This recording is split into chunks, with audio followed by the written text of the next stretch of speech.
வண்ணங்கள் நிறைந்த கலக்கலக்காட்டில் சீக்கு அணில் துள்ளி விளையாடிச்சு. கரடி மாமா அன்போட பழங்களை பகிர்ந்து கொடுத்தார். இதுக்குத்தான் தானம்னு பேரு. குரங்கு தம்பி தினமும் புது வித்தைகளை கற்றுக்கொண்டார்.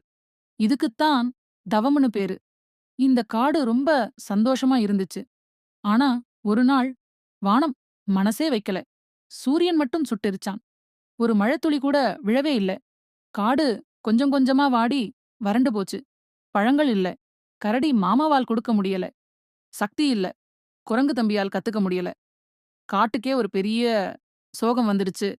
இந்த கவலையோட சீக்கு காட்டுக்கே அறிவாளி ஞான மாமாவை தேடிப் போச்சு. ரொம்ப வெயிலாக இருக்கிறதே. ஏன் இப்படி? ஏன் எல்லாம் கடினமாக இருக்கிறது? சீக்கு திருக்குறள் ஒன்று சொல்கிறது. வானம் மழை பெய்யாவிட்டால் தானமும் தவமும் இருக்காது. அதாவது தண்ணீர் இல்லாவிட்டால் பகிர்ந்து கொடுக்கவோ கற்றுக்கொள்ளவோ முடியாது. தண்ணீர்தான் எல்லாவற்றிற்கும் ஆதாரம். ஓ, அப்படியானால் தண்ணீர் ரொம்ப முக்கியம். தண்ணீர்தான் மந்திரம். ஒரு நாள் வானம் மனம் இறங்கிச்சு. கரும்மேகங்கள் திரண்டு தடதடன்னு மழை கொட்டுச்சு.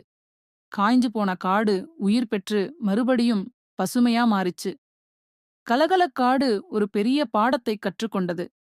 தண்ணீர் இல்லைன்னா தானம் இல்ல, தவம் இல்லை. எல்லாவற்றுக்கும் முக்கியம் மழை தண்ணீர்தான். தானம் தவமிரண்டும் தங்கா வியனுலகம் வானம் வழங்காதெனின்